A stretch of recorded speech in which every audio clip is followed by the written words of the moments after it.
Rekan-rekan pembelajar, bertemu kembali dalam Bincang Santai Podcast Pengabdian Masyarakat Fakultas Ekonomi dan Bisnis Universitas Indonesia. Sesi kita pada kali ini masih tetap dengan narasumber yang sama, Mas Andi Manggala Putra, Mas Angga. Sesi ini kita akan berdiskusi secara khusus tentang waste management. Nah, jadi kita tahu ya, Mas Angga ya, kalau tentang waste management itu mengacu pada segala upaya atau tindakan untuk mengelola sampah sebelum dia masuk ke tempat pembuangan akhir TPA, seperti itu. Jadi pertanyaannya nih ya, kenapa harus dikelola sebelum dia itu masuk ke TPA, seperti itu? Oke, jadi waste management itu sebenarnya koridornya mulai dari dia menjadi sampah, lalu sampai dia kemudian dikelola. Nah, dikelolanya itu sampai mana? Itu juga merupakan strategi waste management. Nah, cuman sekarang juga diperpanjang lagi, di-extend, bahkan sampai bagaimana desain produk yang digunakan oleh masyarakat. Bagaimana produk-produk yang digunakan masyarakat itu sudah dipikirkan bagaimana EOL-nya, end of life management-nya. Oke. Termasuk ada studi-studi terkait dengan LCA, life cycle analysis, untuk mengukur bagaimana emisi-emisi karbon secara total dari lifetime-nya satu produk. Bahkan sampai dia sudah dipakai, bahkan sampai sudah dia jadi sampah, berapa kontribusi emisinya. Nah, itu sudah diukur. Nah, bagaimana waste management itu? Jadi mulai yang pertama adalah collection. Jadi setelah dia menjadi sampah, dia harus di-collect.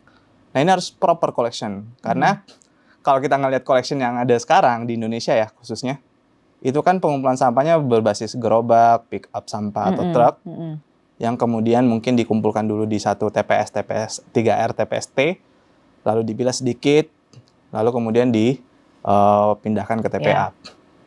Nah, armada-armada sampah ini harus diatur sedemikian mungkin, atau bagaimana pewadahan dari sampah itu supaya tidak ada leakage bocoran kepada lingkungan. Contoh misalkan truknya itu kan truk terbuka ya, truk terbuka, terus pakai sampahnya biasa kita lihat truk sampah itu bocor airnya di bawah.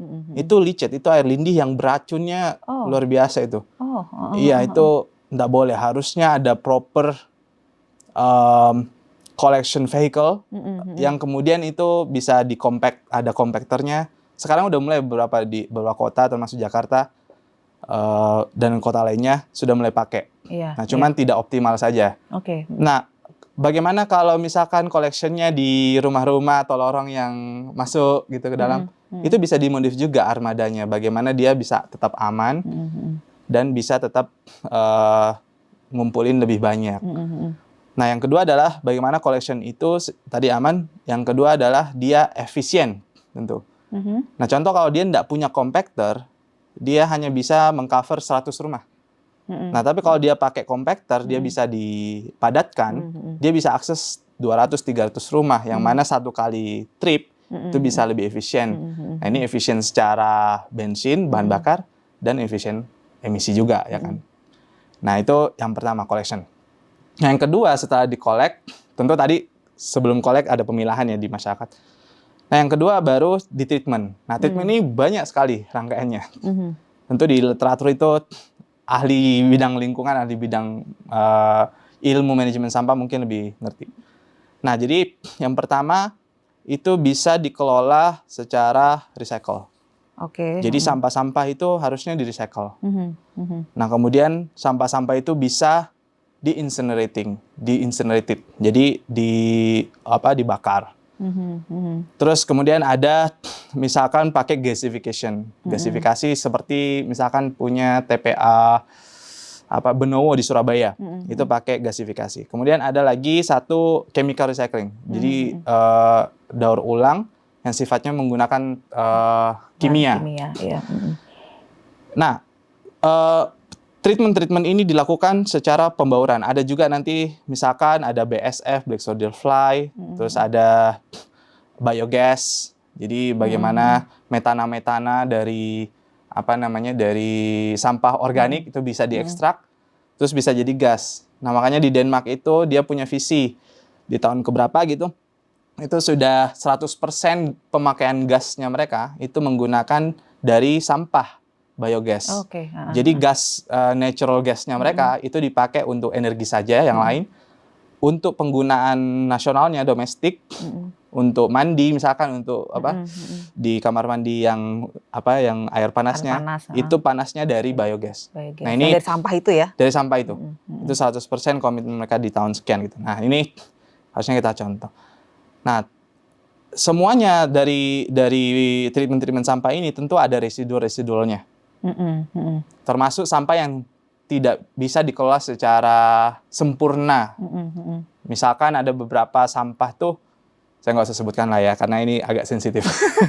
Ada beberapa sampah memang tidak bisa dikelola dengan teknologi yang itu belum ketemu lah. Oh, saya sebut aja. Contoh ban.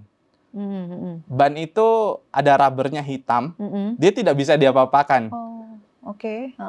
Mungkin ada hanya untuk dibelah, terus disimpan, terus jadi campuran, tapi ini sangat berbahaya. Ini kandungan dioksidnya gimana, kalau dia dibakar berbahaya. Terus tekstil. Nah, ini tekstil juga sangat berbahaya sekali. Belum ada teknologi yang bisa secara proper memanage sampah tekstil secara scale, secara besar. Bahkan negara-negara Eropa yang penggunaan tekstilnya besar, itu ekspor kan. Makanya banyak industri thrifting yang maju. Karena ngimporin sampahnya mereka, sebenarnya itu sampah dari mereka. Nah, ini adalah berbahaya. Nah, bagaimana sampah-sampah itu dikelola? Tentu ada manajemen lainnya, termasuk sebetulnya landfill. Nah, landfill ini sebetulnya pengolahannya sifatnya sanitary atau controlled landfill. Jadi landfill ini dimanfaatkan supaya menyimpan sampah-sampah yang tidak bisa dikelola tadi, tapi manajemen air lindihnya itu sangat bagus. Jadi tidak membocor lingkungan. Salah satu contohnya di negara-negara Eropa itu ada TPA nih ya, landfill, yang kemudian bersebelahan sama pantai. Betul-betul bersebelahan sama pantai, tapi pantainya tidak ada dampak lingkungannya. Karena apa? Karena air lindih itu dikelola secara luar biasa teknikalnya gitu. Nah, jadi itulah koridor manajemen sampah. Dan kemudian tadi yang saya maksud di extend ke belakang adalah bagaimana produk-produk tadi yang susah untuk dikelola ini itu udah mulai dipikirkan oleh produsen. Contoh, misalkan FMCG company, perusahaan fast moving consumer goods. Contohnya air botol. Air botol itu sudah harus dipikirkan bagaimana end of life-nya. End of life-nya kalau dalam suatu produk itu adalah bagaimana sampahnya itu setelah dikonsumsi itu bisa di-manage secara bertanggung jawab oleh produsen. Jadi tidak boleh produsen itu meninggalkan end of life management. Dan ini koridornya sudah masuk di koridor manufacture sama koridor environment dan sustainability. Dan ini sebetulnya overlapping juga bagus lah. Artinya teman-teman manufaktur juga mempelajari bagaimana reverse logistic, end of life management, sama kalau istilahnya sekarang EPR, extended producer responsibility. Nah, itu juga mulai dipelajari. Bagaimana tadi kalau balik ke botol, bagaimana kemasan plastik yang mana ini IOL-nya itu bisa dikelola kembali, bisa ditarik kembali dan bisa di-recycle. Nah, itu. Kalau misalkan ada FMCG company yang menggunakan kemasan yang kemudian itu bisa di IOL manajemennya ada, contoh refilling, misalkan ya reuse kembali, itu juga nggak ada masalah. Yang jelas dia bisa tahu bagaimana mengelola IOL-nya mereka sendiri. Secara bertanggung jawab. Berarti ini kan jadi ini kita kenalan juga nih terhadap, bukan kenalan sih, kalau Mas Angga pasti udah kenal dari dulu-dulu. Sayanya yang baru kenalan istilah 3R gitu ya. Ini kan termasuk waste management juga ya. Betul. Nah, ada recycle, mendaur ulang sampah, reduce, kan mengurangi produk sampah, serta menggunakan kembali barang yang kualitasnya layak, reuse gitu ya. Kepikiran tuh Mas Angga, tadi kan bilang bahwa ban gitu kan. Berarti setelah kita tahu ban itu kan nggak bisa di-recycle kan, maksud Mas Angga gitu kali ya. Artinya tapi mungkin bisa di-reuse kali ya, atau bagaimana sebaiknya. Jadi sekalian juga nih kenalan apa itu reduce, apa itu, kalau recycle kan dari tadi Mas Angga juga udah explain ya. Nah, terus apa itu sebenarnya reuse itu juga yang kayak gimana gitu loh, seperti itu. Ya, jadi Malah ada yang mengkategorikan 9R. Oke. Termasuk refurbish, refiling, reuse, dan 9R. seterusnya. Ada yang 9R. Nah, okay. cuman ini kan kerangka berpikir lah. Tidak semua jenis produk, terutama kalau kita klasifikasikan dia secara klasifikasi produk, itu harus mengimplementasikan 9R itu atau 3R itu. Jadi prinsip utamanya adalah bagaimana produsen menjual dan memilih produknya itu, baik produknya dan juga packagingnya, itu secara bertanggung jawab. Paling tidak memfasilitasi konsumen untuk dia bertanggung jawab. Karena kan penggunanya konsumen. Nah, difasilitasi. Nah, contoh reuse. Reuse itu kita dapatkan beberapa brand misalkan pakai satu material gitu, kemudian bisa di-reuse kembali. Kemudian bisa di-service ya, di bengkel gitu, diperbaiki. Itu lebih bagus dibandingkan mesti dibuang. Nah, jadi itu bagus banget. Nah, cuman memang recycle ini mau nggak mau orang pasti akan memilikinya. Contoh gini, bahan material yang di-reuse itu ada lifetime-nya. Jadi tidak mungkin dia tidak di-reuse terus-menerus. Oleh karena itu dia harus dipikirkan juga pada saat dia sudah selesai masanya, end of lifetime-nya, dia harus di-recycle. Karena kalau tidak di-recycle, sama lagi dia nyampah lagi. Jadi dibalik-balik aja. Kalau di-recycle, kalau bisa di-reuse. Nah, yang paling penting adalah di awal, yaitu redesign. Bagaimana memilih suatu produk, material, yang kemudian itu kurang sejak penggunaan materialnya, tapi tidak membahayai secara kesehatan. Ini penting juga nih, jangan sampai pertimbangannya hanya environment. Secara kesehatan, dan juga tidak mencederai secara environment. Nah, makanya kita introduce selalu bilang bagaimana dia bisa lebih mudah untuk di-recycle, bagaimana lebih mudah didaur ulang. Itu pada saat konsepsi. Jadi pada saat dikonsepsi, produk saya nih, itu harusnya sudah ada pertimbangan bagaimana cara dia daur ulang. Jadi pada saat konsepsi di tahap ide suatu produk harus dipikir bagaimana end of life-nya. Iya. Gitu. Artinya ini kita nyambung ya dengan konsep yang EPR tadi kali ya. Artinya kan, tapi itu bukan sukarela ya, artinya kayaknya kelihatannya sudah ada peraturan juga ya yang ini. Jadi kalau misalnya ada konsep IPR Indonesia, telah dimuat dalam Undang-Undang Nomor 18 Tahun 2008. Jadi artinya ini bukan voluntary lagi ya, artinya pemerintah udah mengatakan bahwa itu harus mandatori gitu ya. Tapi pelaksanaannya bagaimana Mas di praktek di lapangannya? Ya, jadi, nah ini udah bergeser kan tadi waste management, terus nanti ke arah IPR. Nah, kalau terkait IPR sebetulnya koridornya secara hukum, legal standing-nya dia voluntary based. Kita harus secara objektif ini voluntary based. Kenapa? Karena satu, dia tidak ada insentifnya yang jelas. Yang kedua, tidak ada disinsentif yang jelas. Misalkan nih, kalau ada perusahaan atau ada produser tidak mempertimbangkan IPR dalam pengembangan produk atau EOL manajemennya, apa sanksinya? Itu tidak dijelaskan di dalam peraturan. Terutama yang terakhir, yang paling update, Permen LHK nomor 75 tahun 2019. Yang mengatakan setiap produsen itu bertanggung jawab sama produk ininya ya.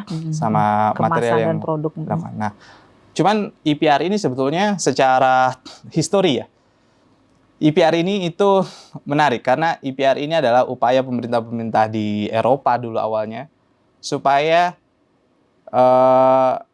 sampah dari produk yang melekat pada brand owners itu tidak mengotori sampah. Jadi pada suatu ketika itu di riset, ada riset tentang kandungan sampah atau composition dari sampah, komposisi sampah. Terus dilihat, ternyata packaging ada sekian persen, ada e-waste sekian persen, ada part-part mobil, vehicle sekian persen. Nah, pemerintah berpikir, ini kan punya produsen. Ya udah, saya ke produsen, kasih mereka tanggung jawab yang lebih extend. Jadi tidak sekedar bagaimana produk ini didelivery kepada konsumen secara sehat, secara baik, tapi bagaimana setelah dari konsumen setelah jadi sampah itu diambil lagi supaya tidak mengotori sampah. Nah, konsep ini yang tadi extended producer responsibility, dan itu targetnya 3. industri dulu. Oke. Yang pertama adalah packaging company, jadi perusahaan-perusahaan yang menggunakan kemasan yang katanya tidak eco lah, tidak eco-friendly. Nah, ini juga pembahasan yang problematik ya kalau eco-friendly. Terus yang kedua adalah e-waste, industri e-waste sama industri vehicle. Oh, vehicle. Nah, makanya penguatan EPR itu situ. Dan EPR ini bukan spesifik pada satu industri tertentu loh, packaging. Semua jenis produk itu pasti. Akhirnya dimintain untuk bertanggung jawab secara berkelanjutan. Bagaimana mereka memanage end of life-nya mereka. Nah, di Indonesia ini koridor pertamanya kalau kami ngelihatnya itu masih di bidang packaging. Dan kita setelah berbicara dengan beberapa pemangku kepentingan sudah mulai ada arah, misalkan ke sampah packaging B3. Jadi contoh pestisida yang dipakai petani itu kan pestisida B3. B3 yang di-package oleh plastik, itu plastiknya sudah bukan plastik sama dengan plastik air minum biasa. Nah, ini B3 sendiri lagi EPR-nya. Jadi ada EPR khusus regulasi untuk industri ini. Terus ada lagi nanti mau disiapkan EPR untuk e-waste, sampah e-waste. E-waste ini juga kompleks karena ada plastiknya di situ, ada besi, ada logamnya, ada metalnya. Terus ada rubber. Nah, ini yang kemudian spesifik ke waste. Nanti juga ada vehicle. Tapi vehicle ini yang paling pertama mungkin adalah dimintanya dari perhubungan. Bagaimana kita mendefinisikan berapa umurnya satu vehicle itu bisa kemudian dikategorikan sebagai end of life. Oke. Nah, ini sekarang kan nggak ada. Jadi mulai kendaraan-kendaraan dari 19 berapa gitu masih kepakai sampai sekarang dan tidak ada definisi vehicle itu sudah menjadi end of. Nah, ini industri-industri ini sudah mulai diatur dan kita lihat upaya pemerintah juga sudah mulai terarah lah untuk ke arah sana untuk ngaturin semuanya. Oke. Iya ya, tadi kan kita bicara sudah EPR, terus kemudian 3R ya Mas ya. Artinya kan ada recycle, ada reduce, dan reuse nih, kita balik lagi ke 3R. Ini pertanyaan saya ya, dalam level lokal lah ya. Jadi kan kita kan katanya harus bertindak secara lokal tapi think globally gitu ya. Kira-kira sebagai level rumah tangga gitu ya, atau level keluarga, atau level mahasiswa lah gitu ya di sini. Kira-kira kita bisa mengambil peran apa? Either itu di tahap recycle, atau di tahap reuse, atau di tahap reduce, seperti itu. Kira-kira yang konkretnya itu seperti apa menurut Mas Angga, bisa Mas Angga sarankan gitu terhadap kita gitu? Terhadap rumah tangga, masyarakat, mahasiswa gitu, seperti itu. Ya, menurut saya sih yang pertama kita harus mendukung produsen dengan mengexercise purchasing power kita. Jadi bagaimana kita beli kan. Dan ini sangat dipertimbangkan oleh produsen ya kan. Produsen itu kalau nggak ada yang beli produknya, pasti mereka akan merubah cara. Nah, bagaimana caranya? Kita harus dukung produk-produk yang easily recyclable. Itu yang pertama. Oke. Easily recyclable. Kenapa? Karena ada beberapa produk, saya nggak usah sebutin, nanti bisa di Google. Ada produk itu tidak easily recyclable. Dan kalaupun di recycle, itu dia ada 2 closed loop, open loop, dan mungkin tidak tantangan environment-nya besar kalau dia di recycle. Nah, ini menjadi isu. Ya kan? Jadi kita harus lebih aware untuk memilih exercise purchasing power kita kepada produk-produk dari brand owner yang memang aware terhadap sustainability, termasuk end of life management-nya bagus. Nah, yang kedua adalah memang kita harus tetap aktif gitu ya, menyuarakan sesuatu. Contoh, kalau ada satu produsen gitu, kemudian dia pilih pendekatan atau produk atau packaging yang kemudian tidak ramah lingkungan, kita harus mulai berani menyuarakan ini tidak ramah lingkungan misalkan. Nah, yang ketiga mungkin menurut saya adalah terus-menerus kita lakukan advokasi kepada pemerintah untuk waste manajemennya lebih bagus. Karena recycle itu tidak bisa misalkan gini, produk bisa di-recycle tapi tidak ada infrastruktur pengumpulan, collection, tidak ada insentif dan juga tidak ada infrastruktur recycle-nya, termasuk recycling plant dan juga setelahnya yaitu menciptakan market atas produk daur ulang. Nah, ini semuanya tidak berarti. Jadi ini kita harus sampai sana level awareness kita. Iya. Jadi memang harus membentuk sistem yang ini ya, yang kuat ya artinya ya. Iya, betul Mas. Nah, sekarang kita bicara nih Mas ya, nih pertanyaan terakhir nih ya. Kita tahu nih sekarang ya, bahwa isu sekarang ini adalah tentang perubahan iklim nih. Ya, perubahan iklim, terus kemudian bagaimana secara global seluruh dunia sekarang sudah berusaha untuk mencapai net zero emission seperti itu. Artinya kesepakatan negara-negara di dunia tuh kita mau memaintain pemanasan global tuh jangan lewat lah dari 2 derajat Celcius. Bahkan kalau mungkin 1,5 gitu kan. Nah, kalau kita mengatakan waste management ini, ada nggak sih kontribusinya terhadap net zero emission seperti itu? Kira-kira Mas, gimana Mas? Tentu, jadi kalau di waste management itu mungkin kita ngelihatnya beberapa skema. Jadi skema business as usual berapa emisi karbonnya, terus misalkan kalau ada treatment nanti berapa emisinya. Nah, tentu kita mau sebetulnya kalau proper waste management itu secara langsung berdampak pada pengurangan emisi. Contoh ini, dengan business as usual sekarang, TPA kita kayak sekarang ini, itu metananya besar sekali. Satu metana, karena itu kan sampah organik, sampah organik kecampur anorganik, itu metananya rilis. Makanya orang pemulung itu tidak boleh ngerokok kalau di atas, karena kalau ngerokok meledak TPA-nya. Nah, beberapa ada kasus TPA meledak, terbakar. Kalau terbakar mungkin karena kepanasan, ya kan, suhu lagi tinggi sekali, matahari lagi terik banget, terus nanti membakar sampah anorganiknya. Atau juga bisa karena orang merokok, pemulung merokok. Nah, itu juga kontribusi metana yang besar. Nah, kalau ada proper treatment di waste management dari hulu ke hilir, itu bisa mengurangi metananya. Nah, termasuk recycle itu juga punya kontribusi terhadap pengurangan emisi karbon. Apa? Karena alternatifnya adalah menggunakan virgin material. Jadi misalkan yang awalnya dia pakai resin plastik yang virgin gitu dari minyak bumi, terus digunakan dari recycle. Tentu itu mengurangi karena tidak melakukan ekstraksi minyak kan. Nah, itu juga ada. Terus perbaikan dari infrastruktur recycle misalkan. Dengan cara apa? Dengan cara proper waste treatment dan water treatment dari semua recycling plant misalkan. Nah, ini juga lagi digalakkan sama pemerintah ya. Bagaimana recycling plant ini itu bisa taat aturan juga secara environment. Nah, ini juga isu sebetulnya. Dan ini kita juga sementara aktif membantu industri-industri daur ulang supaya proper mereka secara pengelolaan pabrik misalkan. Nah, karena kalau mereka proper pabriknya, nanti bisa mengurangi mikroplastik dan juga nanti pembakarannya, gasnya itu bisa lebih bagus lah. Jadi tidak rilis karbon. Nah, itu arahnya ke sana.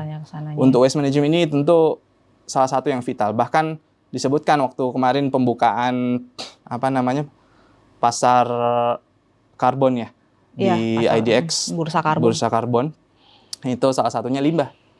Salah satu bidang strategis untuk perdagangan karbon adalah limbah. Dan kita juga lagi aktif mengawasi bagaimana koridornya supaya bisa tadi informal sektor ya kan tidak tertinggal untuk bisa mengcapture kesempatan perdagangan karbon ini, karena besar sekali ya kesempatannya untuk bisa kita jual misalkan. Nah, dulu awalnya itu banyak di plastik kredit. Nah, dengan adanya karbon kredit ini tentu bisa lebih optimal lah karena lebih besar volumenya. Iya.